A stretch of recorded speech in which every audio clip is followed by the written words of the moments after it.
climb in? No, this is tiny. Come on. This no. is tiny living. Just get in your nest. Well, there's room for 2 in here. Is there room for 2? Can it hold 2? Oh, there is. There's so much room. Can we confirm that it holds 2?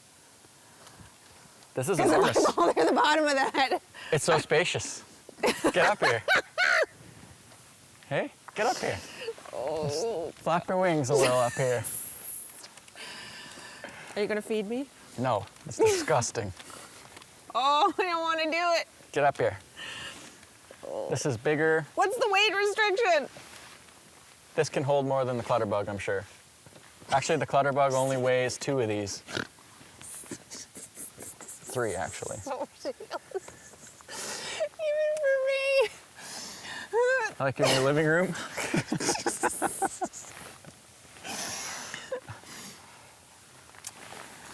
This is why I can see these from the highway. This is massive. This is way bigger than I thought it would be. People could live in here. 2 of us could live in here. Okay, let's go learn about stuff before we live here permanently. Hop down. Oh, you could fit like, we could fit the whole crew in this. I'd be feeling a little less secure about that. Whoa. I'm sorry. I tried to find somebody to do it, but couldn't. Hello, Hope for Wildlife. How can I help you? Hi. Hi. I have a little skunk Okay. at my house. He comes every single night. Okay. He's been coming for like 3 years. He was a baby when he first started to come, and he made friends with a kitten that I had. Right.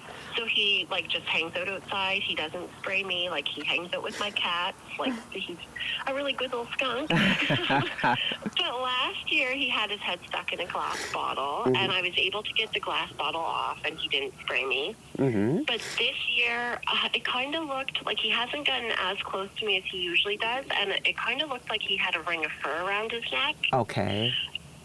But last night when I called for him, he came and he came and sat right at my feet, and it's actually like a metal ring of some type. It looks like maybe it used to be a can, but it's tight around his neck, and so when he moves, like you can hear the metal dragging. Aw, we need to get that off. Now, a couple of ways. I do think you'd be able to, if he's friendly enough and if you're brave enough, would you be able to just scoot him into like a big garbage can with a broom, or put a treat in the garbage can and then just turn it straight up so that the skunk is trapped inside the garbage can?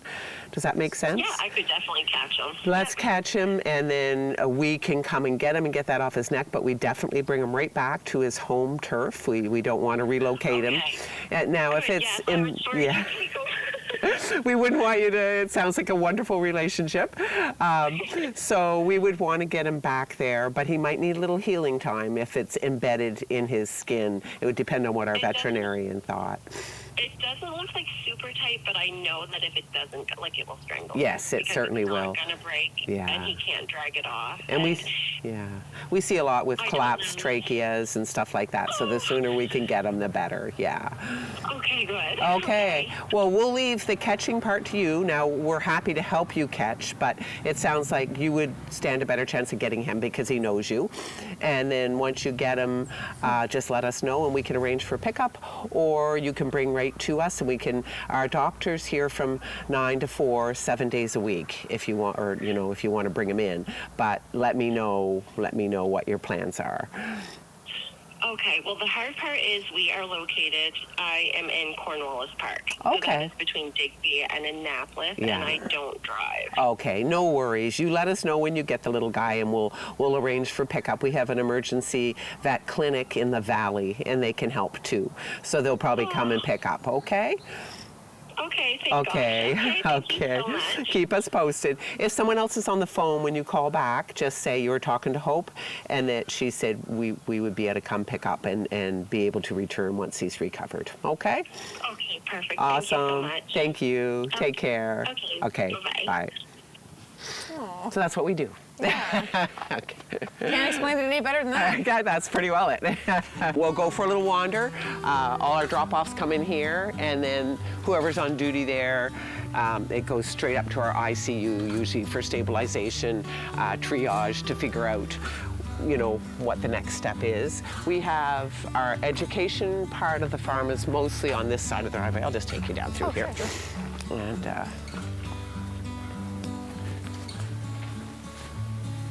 So we do have a couple pretty birds in here. I'll show you. Here we have these little guys that we use for education. They're from Australia, Papua New Guinea, and Indonesia. Are they sugar gliders? Yes, feel how soft. And we love to share with people their story, because it would be like us going to Australia and finding red squirrels in their living rooms as pets. So these are wild animals that need to be free and in the trees. Their tail is more like a brake and a rudder. Even though it looks a little almost like they could hang from it, they don't. It just guides them like our flying squirrels. And they have that extra flap of skin between their front and back leg, just like our flying squirrels. I mean, I can relate. Yeah, and you can see why people will be drawn to them. Parents get them for their kids. They can give them a good home, but they're high maintenance. And Yeah, you have to like wear them, right? some people go to great extremes, but their diet alone is very complicated and very special. So when they first came on the market, you couldn't go buy a package of sugar glider food. You had to make this really complicated diet for them to even survive. So, you know, they are also quite smelly. They're nocturnal. They can be bitey, so they're not a great pet for young people. Not to mention, I've had many parents come and say, here, I bought these for my daughter, and now she's off at university, and I don't want them anymore. They live a long life, I guess, is the thing you need to know, whereas a gerbil or a pet rat or a mouse lives a few years, which also make like them. Oh my God, that But they're very beautiful. There's something running laps behind you. Yes, that would be a very crooked little squirrel. You know, kind of waiting and seeing if he gets any better, but it's been a long time now, so we know we'll have him forever. Yeah. What's funny is you saying crooked. I'm from Newfoundland originally, so I'm over here thinking that this is an angry squirrel. He's having fun. He's cantankerous. I'm like, no, he's physically crooked. Yeah. Are you okay with me answering my phone? Okay. Hello, Hope for Wildlife. How can I help you? Hi, good morning. I'm in Kings County in the Canning area, and I just came across what I believe is a juvenile eagle. Okay.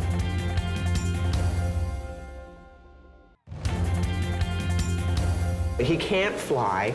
He came from the University of Prince Edward Island. They found him with a dropped wing. He was just young. He was just a fledgling. And they tried to get it back into the socket. It had obviously dislocated. And they kept trying, and he kept pulling it out and self-mutilating. So it ended sadly that they had to remove the wing for his own well-being, so he could never go back to the wild. That is heartbreaking. I know, but they gave him a really good home for a couple of years, and then they lost all their funding for their wildlife work, as is constantly happening in our world. So they brought him to us, and we've had him since 2010. His color is so beautiful. You're getting to be quite old, yes. And then many years later, Levi came along, and it's a girl. This is a boy. They're part of the falcon family. So the kestrel's the smallest in Nova Scotia of that family. I hadn't heard of that before. Yeah, they're beautiful, beautiful birds. So every day is very different. I like working with a lot of different species, so that's pretty cool. Getting to see get a little bit of everything. A lot of it is trauma related, which is pretty interesting to see. Also doing, like Hope said, orthopedics. I didn't do any orthopedic surgery in small animal companion general practice, and I get to do that here, which is a cool opportunity. Oh, I Definitely seems like there's an opportunity for continuous learning and Yes. always seeing something new. Yeah. But I could also see how it's not for everyone, because it's got to be a lot of like, okay, fly by the seat of my pants. What do we have in? What do I know about this? What are we doing? Yeah. What are we looking at? Yeah. You're constantly learning. The great thing here is we do have a great team on site, as well as my position is with the National Wildlife Center, and so we have a network of veterinarians, veterinary interns all across Canada. So we meet weekly to discuss cases. There's a nice support system for cases that I have no idea what's going on. I can reach out to them and see if kind of brainstorm on possible disease processes or come up with treatment plans with them too. So every exhibit has the story of the animal, but also a teaching point. So with Buddy, our teaching point is hit by cars. And I'd say that's the #1 reason we get patients here, are hit by cars. So little things you can do. Just being aware dawn and dusk is the most dangerous time. Slowing down your speed, just 5 or 10 kilometers can make a huge difference. And, you know, just being aware if there's one animal coming out, there's probably more behind it. Just those little things that you kind of take for granted if you've been driving for a long time. But young people need to hear them, and just a refresher. So every exhibit has a story of the creature and why it's here, and then, you know, a little bit of a lesson on why we get wildlife. So. Hope, I feel like this is not normal because obviously Buddy is staying here, but with rehab, we know there's a big deal with not getting animals comfortable with people and being this close. Exactly. So, you know, we kind of wear 2 hats. So with all the rehab animals, absolutely, we keep human contact to a minimum, just what's needed for medical and care and enrichment, and that's it. But when we have an education animal like Buddy, we encourage people to interact with him. Someday we'd love to see him on a glove with anklets and jesses and be able to show him in public. I doubt that will ever happen with Buddy because he has a really interesting story. He came in as an adult animal. So usually they don't take well to a glove, that kind of thing. You need to train them from a very young age. But I was worried that he wouldn't fit in here, that he'd be very unhappy. But he really does well. He'll let you get incredibly close. The days that we're open to the public, he's always front and center. He's not trying to avoid contact with humans. So there's a lot of indicators that says he's living a good life. He still has a great appetite. He likes interaction, stimulation. So I was worried, personally, I was very worried that he would not be happy. He would exhibit signs of smashing into the sides of the walls, you know, being very, very discontent in this habitat. But he seems to have settled in really well. Usually the seals are in there, but we just released our last seal 2 or 3 days ago.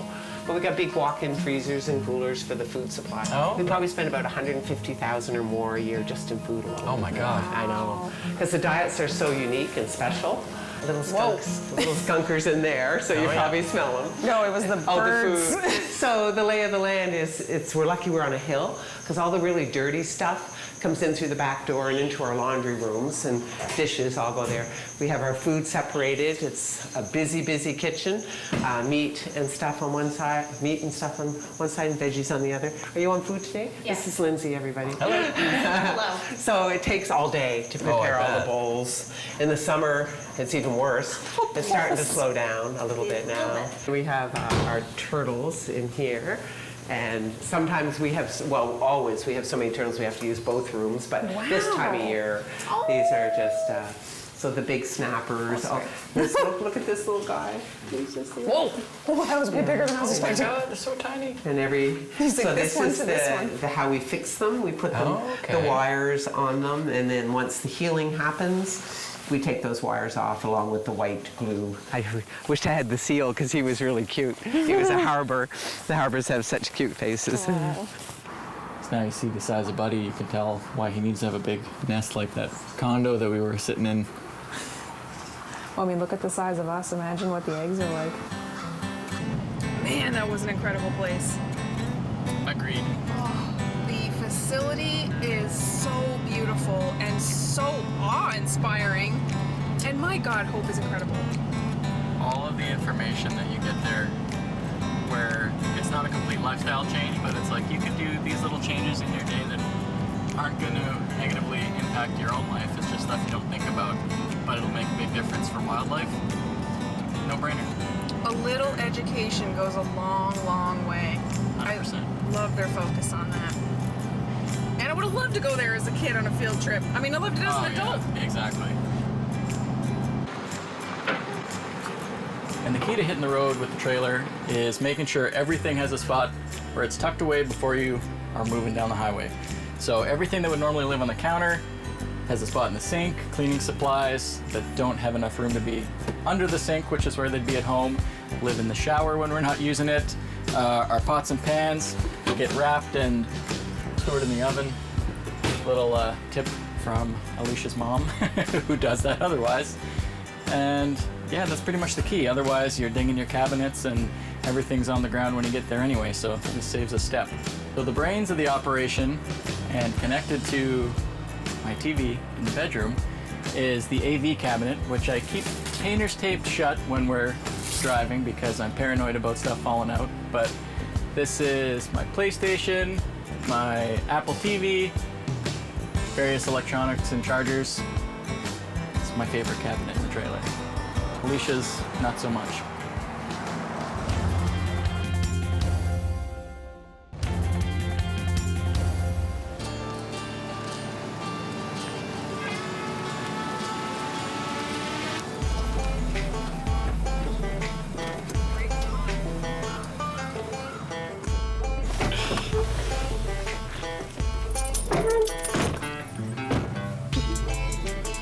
Hi.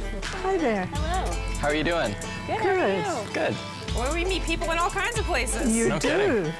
So welcome to Bridgetown, our Thank you very community much. here. Thank you very much. And our chimney roost, chimney swift roost. It is absolutely a chimney in the middle of nowhere. Which tells you it's really special. That's true. So tell us about this special chimney. Well, where do we start? Well, you'll notice that there's no fireplace associated with it, so it's not meant for people. Yeah, so it's designed for the chimney swifts, and they roost and nest in chimneys mostly, although we're finding that they're roosting and nesting in barns and other places. Originally, of course, hollow logs before there were chimneys. Can you tell us a bit about the structure of the chimney itself? Sure, let's go check out the front part. Sure.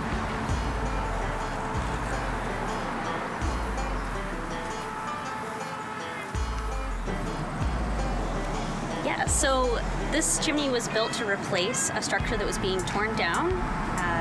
Some folks were passing through in 2018 and they saw a group of chimney swifts going into this chimney, which was really cool. But they also noticed something very sad, that the school that was around the chimney was being torn down. Chimney swifts are a species at risk, so they sounded the alarm, and that summer Maritime Swift Watch received 27 surveys of this roost chimney after never having any before. So this is a great example of the community and birders rallying together, and we all wrote letters as a group and sent them to different government bodies, and they were able to build this new chimney for the swifts.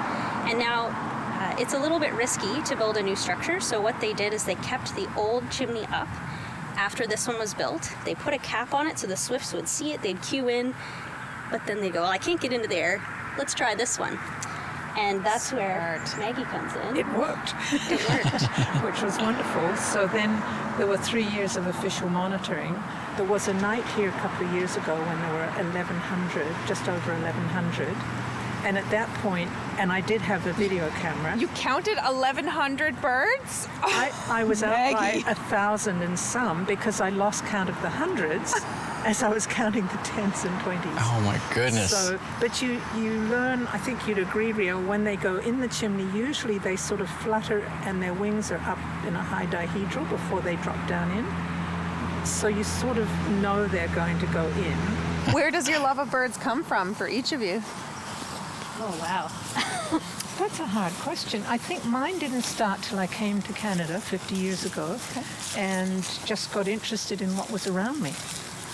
And really, I didn't know anything about chimney swifts until all of this happened a few years ago. I mean, it's a bird in the bird book, but you see a lot of birds in the bird book that you don't really expect to That's see. true. Yeah. Yeah, it's impressive how building awareness as a group of enthusiasts can really bring a community together and make things happen like that. Hey, Brenda. Hi. It's nice to meet you. And to meet you, yeah. Well, thanks for having me here today. Here we specialize in raptors, birds of prey. And we also take in small mammals and reptiles and amphibians. So we're a little bit more specialized in what we do, but we can help with anything that you need help with. Right. We're going in for the skunks. Okay. Yep, I'm okay with getting suited up for this. We all have our comfort zones. Listen, Listen, I'm as I said, well beyond it on a daily, but here we are. Well, thanks for being here, and I appreciate your long gloves, meaning that you're going to reach into that cage. Yes, Okay, great. So what are we going to do? We're going to weigh the baby skunks? yes. And remember, baby skunks they can spray, but they have no control over what they're doing. So remember the whole never trust a fart. Yep, got it. I've only ever seen one live one in a field. I was walking in Annapolis Valley. And along he came, and I was like, how fast are those? Like, should I be really getting out of here? As long as you leave them alone, you're okay. Wide berth. Yeah. Ooh, he's bigger than I thought. Oh, they're way bigger than I thought they were going to be. And you just don't want to startle them. Pungent. Oh my God. Ooh. Teamwork. I was almost out the door. Oh, that was a good one.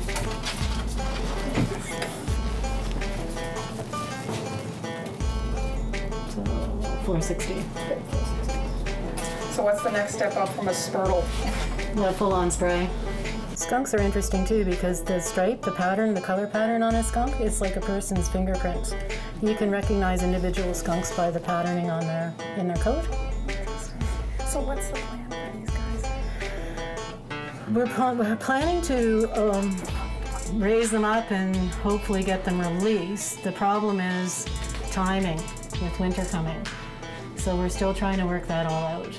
So what's the big Geesley? So the big Geesley is our large raptor flyway. So raptors are birds of prey like eagles, owls, osprey, and we need a facility or a building big enough that they could be rehabilitated in. So think of it as a gym for eagles. So they need a space that's large enough for them to relearn how to fly. Often when the eagles come in here, they're injured to the point where they're no longer able to fly. Their muscles have atrophied or they've had a broken bone or something like that. And once that injury has healed and they need to recover, they need a space that's large enough for them to do that in because eagles fly in the sky. They've got unlimited space. So a small box is not going to cut it for them. So one of the things I really like to point out about this facility here in Nova Scotia, and we should all really be proud that this is in Nova Scotia because it's the only one like it in Canada. There's no other building of this kind in Canada. And it's one of 4 in North America. So, you know, though we're not open to the public, we do have cameras that live stream to the internet 24/7. You can go onto our website, cwrc.net, and go to the camera section, and you can watch the birds day and night. So what got you involved with this? That would be my late wife, Dr. Helene Van Donnick. She was a veterinarian who had an interest in wildlife, and she saw a need for veterinary medicine and help for injured and orphaned wildlife coming in to vet clinics. So together we started the Cobequid Wildlife Rehabilitation Center as a nonprofit organization dedicated to looking after those animals. Wow, that is incredible. It must be interesting to see how it's grown over the years now. It's very interesting, yeah. We never really anticipated it would get to this scale. Even though it's still pretty small, it's compact, but it does a lot of stuff in a very small space. Yeah, it's pretty cool. Pretty cool to see this one.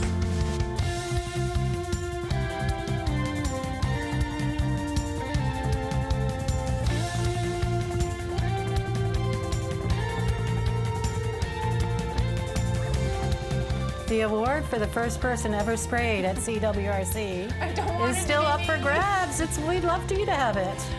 I love winning awards, but I don't want this one. Oh, but it would be so fun. Who else could say that?